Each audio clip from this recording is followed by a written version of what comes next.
Goeienaand geliefdes, vennote van Firewood Ministries en al ons mense daar buitekant. Ons beleef 'n tyd van nood, maar ook 'n tyd van deurbrake. En ons hoor so baie nuus en op ons televisieberigte en ons sien so baie en mense is vasgevang in geweldige vrese, en soos wat ek Sondagmôre gepraat het, wil ek tog, voor ek daarby kom, wil ek tog vir u sê, die president het weer aangekondig, dat ons vir 14 dae moet gesluit bly, en ons mag geen byeenkomste hê nie, en daarom moet ons van ons byeenkomste gekanselleer het, maar dank die Here dat die woord van God sal nog steeds verkondig word, sal nog steeds aan ons, want dit sal ons bou, dit sal ons oplig. Vandag het ek gehoor ook, dat 'n prediker iets mooi gesê het. Hy sê in Matteus 24, hy sê, tot die liefde gaan vervlou, onder baie mense in die kerke. Hy sê, maar hy wat volhard tot die einde toe, sal gered word. En ek wil u tog aanspoor, kom ons volhard, ongeag die stryd, ongeag die probleme. En ek het iets Sondagmôre by ons genoem, toe ek gepraat het oor fear, versus faith, het ek gesê dat, wanneer jy in 'n vliegtuig sit, en jy vlieg met 'n vliegtuig, en jy kom by 'n oomblik wanneer die turbulence jou vat, by daardie geleentheid, dan moet jy onthou dat die ingenieur of die vlieënier sal na jou toe, sal 'n aankondiging maak. Hy sê, ons kry turbulence, daar is 'n geweldige storm in die weer, maar ek wil hê jy moet jou sitplek neem, jy moet jou sitplek vasgordel en sit vas. Hoekom? Iemand stel dit so mooi ook in die Engels. Hy sê hierso, in time of trouble, God says, be still. In other words, take your seat and know that I am God. Fasten your seat belt. Ek wil vir u lees Psalm 46 vers 10. Hy sê mooi in die Engels, take time, hy sê, to be quiet and remember who I am. To remind yourself that the character and the attributes of God are similar to fasten your seatbelts spiritually. Dit is so nodig, dat ons sitplekke, die Afrikaans in Psalm 46:10 sê, wat die oorloë laat ophou tot by die einde van die aarde, die boog verbreek en die spies stukken slaan, die strydwaans met vuur verbrand.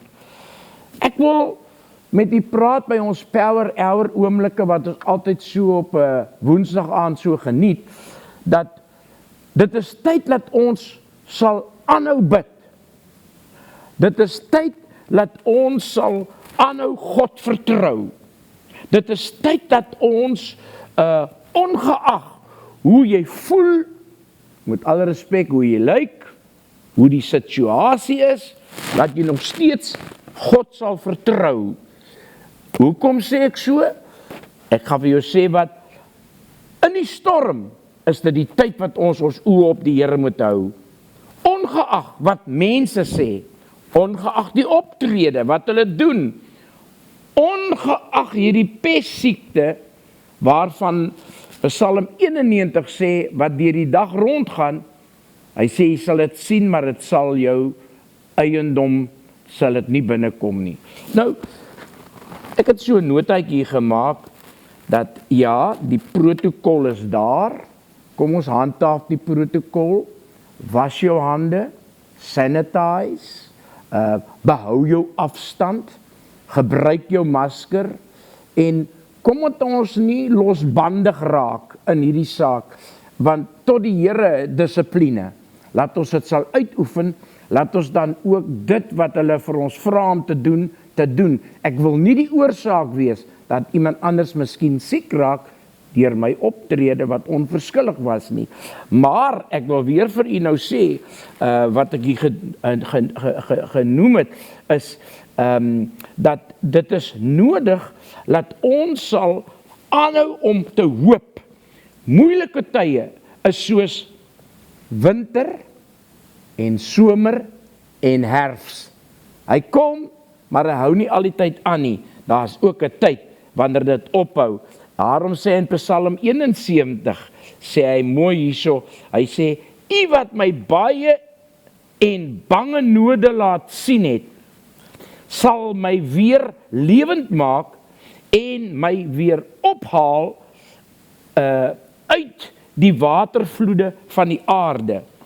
Nou die NIV sê dit mooi, hy sê, though you have made me see the troubles, many and bitter, you will restore my life again from the depths of the earth. You will again bring me up. Is die woord nie fantasties nie? Dis tyd dat ons in hierdie tyd ons sal voed met die woord. Daar's baie negatiewe dinge as jy kyk na ons nuusberigte en so meer. En dis wat gebeur in ons land en dit is wat gebeur huidiglik om ons. Moet ons nog steeds ons oë op die Here hou, nog steeds aan hom getrou bly. Hy sal ons nie in die steek laat nie. Hy's gister, vandag, tot aan alle ewigheid is hy dieselfde. Daar is geen beter medisyne as hoop nie. Geen voordeel, of soos hulle in Engels sê, no incentive greater than hope. Jeremia 17 vers 7. Hy sê, geseënd is die man wat op die Here vertrou en wie se vertroue die Here is. Maar nou hoor wat sê die NLT, hy sê so mooi, but blessed are those who trust in the Lord and have made the Lord their hope and their confidence. Kom, ons plaas ons hoop op die Here. In jou gebed, al kom dit hoe hakkelrig en miskien hoe moeilik uit, begin dit die Here net te aanbid, begin dit die Here net te loof, hy gaan ons deurdra, hy het dit nog altyd gedoen, hy het ons nog nooit in die steek gelaat nie, en daarom moet ons by die Here skuil. Hou aan, bid is my oproep, ek het deur die jare, en ek het baie voorbeelde genoem al van hierdie preekstoel af, het ek gesê, ek het gesien wat kan bid en vas doen. Ek hou van ons hoofregter, wat gesê het, keep on praying. Hy sê, because God is in control. Magwen, meneer, ek haal my hoed vir jou af, en ons bid vir jou, dat die Here jou sal seën, en dat die Here jou sal deurdra. Psalm 32 vers 6, hy sê, daarom sal elke vrome u aanbid, en in 'n tyd, as u te vinde is, ja, by 'n oorstroming van groot waters, sal hulle nie aan hom raak nie. Vers 7, hy sê, u is 'n skuilplek vir my, u bewaar my vir my benoudheid, u omring my met vrolike gesange van bevryding, Sela. Maar die Message sê vir my dit so mooi in Engels. These things add up. Every one of us needs to pray. Suid-Afrika, vennote, kinders van die Here, dis tyd dat ons sal bid soos nooit van tevore nie. Hy sê, when all hell breaks loose and the dam bursts, we will be on high ground, untouched, because we serve a big God. Vers 7, God's my island hideaway, keeps danger far from the shore, throws garlands and hosannas around my neck. kind van die Here, dis tyd dat ons oë van mense afhaal. Dis tyd dat ons die stemme van skimme ignoreer. Die vyand gaan enigiets doen, maar soos wat ek gesê het, God doen niks, Amos, tensy hy sy diensknegte en sy diensmaagde, die profete, raadpleeg nie. Jy sien, ek het gesê Sondag aand by ons groot doopdiens wat ons gehad het ek so mooi vir ons die illustrasie gegee. Terwyl dat die Here Jesus al hierdie mooi woorde gespreek het, en even Johannes, sê die Bybel, en die mense, die Fariseërs, die Sadduseërs, het die raad van God verwerp. En wanneer jy die raad van God verwerp, loop jy die pad soos baie geloop het in die Bybelse tyd, wat vir ons 'n illustrasie is. Dit het hulle lewens gekos. Dit het baie kere hulle geliefdes gekos. Dit het baie kere hulle werk gekos, of ons kan dit aanvul soos wat ons kan, want dit is nog so. Ons moet ons oë op die Here hou. Hy sal ons deurdra. Ek het hier geskrywe, when difficulty comes, keep on trusting, keep on hoping, keep on praising, keep on pray. I want to close with what the Bible says. I say in Psalm 30 verse 6, sê in Afrikaans, want 'n oomblik is daar in sy toorn, 'n lewe in sy goedgunstigheid, saans vernag die geween, maar smorens, hy sê, is daar 'n gejuig. Nou die Engels sê in die 5de versie, herhaal hy, en dan sê hy in die 5de vers, when all was well, hy sê, I said, but joy comes in the morning. Moenie God se raadsbesluite nalat nie. Israel het aggeslaan op God se raadsbesluit.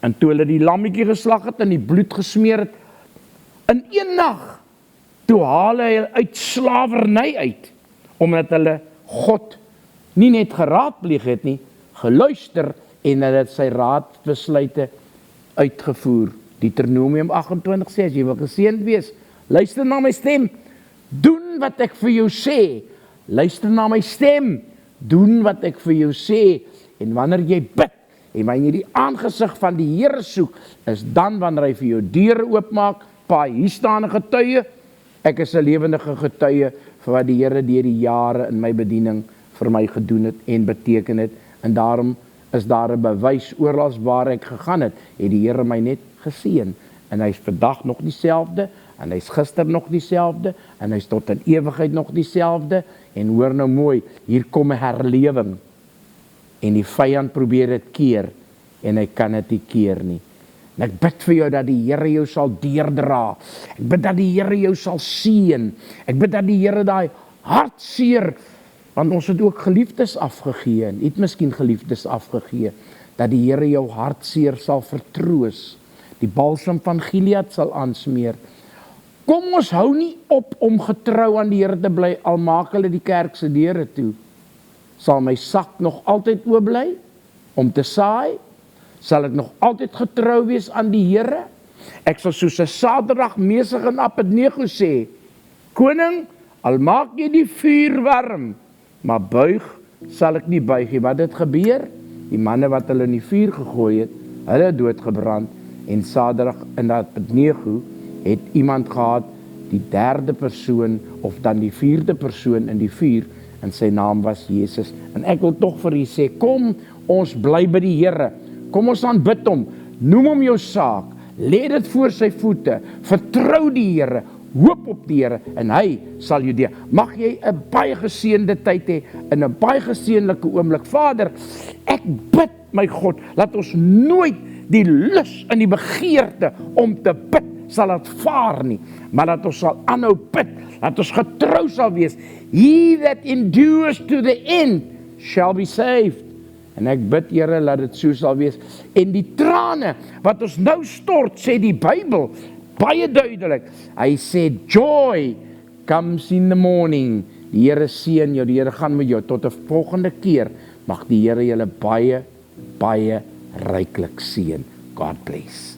Baie dankie.